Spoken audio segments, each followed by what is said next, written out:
Bienvenue au Burkina Faso. Dans ce pays d'Afrique de l'Ouest essentiellement agricole, le réseau électrique est encore en chantier. Il couvre actuellement moins de la moitié du territoire et se limite aux zones reliées par les grands axes routiers. Nous sommes à Koupéla, le chef-lieu de la province du centre-est du pays, situé à 2 heures de Ouagadougou, la capitale. Ici, le réseau électrique est présent, mais dès qu'on quitte le centre-ville et son goudron, les câbles et les pylônes se font de plus en plus rares. Nous allons à Goungé, une localité située à 35 km de Koupéla, pour rendre visite à des familles d'éleveurs. On constate bien la présence du réseau électrique, mais les familles sont hors de ce réseau d'électrification. Lorsqu'on vit dans ce secteur, il faut marcher plus de 2 heures pour rejoindre le premier village relié au réseau. C'est grâce au kit solaire que la famille Kima a accès à l'électricité. Le mari de Céline est éleveur parce qu'il part souvent loin et longtemps pour mener ses troupeaux au pâturage ou vendre son bétail sur les marchés. Le téléphone portable est un outil indispensable pour rester en contact. Grâce au kit, Céline peut désormais recharger sa batterie directement à la maison, un confort qui a transformé son quotidien.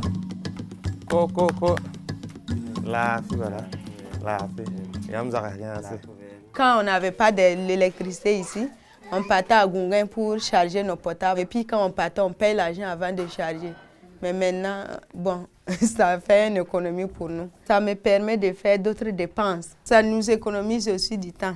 Et puis la souffrance. Si tu vas quitter ici à pied pour marcher, aller jusqu'à Goungé, en tout cas, c'est pas facile.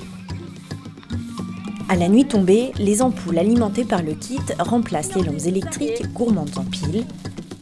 L'accès à l'électricité facilite les activités du soir des adultes, mais aussi des enfants.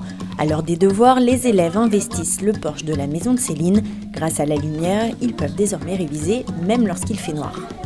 Il y a des enfants des voisins qui viennent étudier ici, puisque ce n'est pas tout le monde qui a de l'électricité ici. Ça vaut 10 enfants qui étudient grâce à la lumière. On négocie même pour qu'on vienne mettre un tableau pour nous.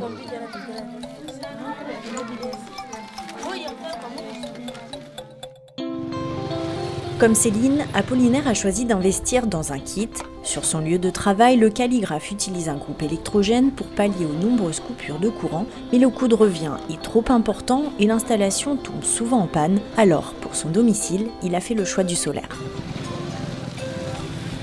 Pour aider la population à s'équiper, le projet Micrésol, mené par la Fondation Énergie pour le Monde, s'est associé au réseau des caisses populaires de l'Est. Elle propose un microcrédit pour financer l'achat d'un kit. Selon le profil du client, les agents de crédit déterminent le nombre de mensualités nécessaires au remboursement qui pourront s'étendre sur 3 ans maximum. On se rassure d'abord que l'intéressé il est à mesure de payer le crédit sans difficulté et on lui retient une garantie de 15% sur le montant de la plaque. Je passe de temps en temps devant son atelier, je vois qu'il y a toujours de l'affluence. Je pense que sur ce crédit-là, il n'aura pas de difficulté de remboursement. Le kit 3, auquel a souscrit Apollinaire, est le plus populaire. Il permet de brancher plusieurs ampoules pour éclairer le domicile, mais aussi d'alimenter une radio, une télévision et un chargeur de portable. À la différence du courant électrique, une fois que le kit est remboursé, l'énergie est gratuite, mais aussi propre et durable. Dans ma vie, ça va changer puisqu'il y aura la lumière chez moi aujourd'hui. Et puis, bon, toute la famille est contente.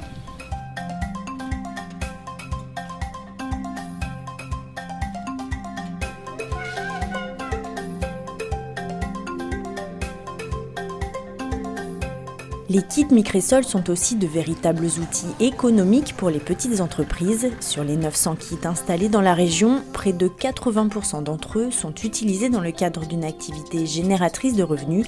On les trouve souvent dans ces petits kiosques très populaires au Burkina, où on vient acheter des boissons fraîches ou charger son portable. Avec son kit, Moussa a même installé un vidéoclub. Grâce au solaire, plus de coupures de courant, les spectateurs pourront voir le match jusqu'au bout. Marthe a ouvert son restaurant il y a 6 ans. Elle est reliée au réseau électrique de la ville de Boulssa, mais depuis 2 mois, elle a opté pour un réfrigérateur solaire. Son taux de fréquentation a largement augmenté depuis. Le problème, c'était les coupures d'électricité. À chaque moment, ils trouvent ce qu'ils veulent, comme par exemple la boisson est fraîche, surtout la fraîcheur que les gens veulent. Donc, c'est ça qui les amène, quoi.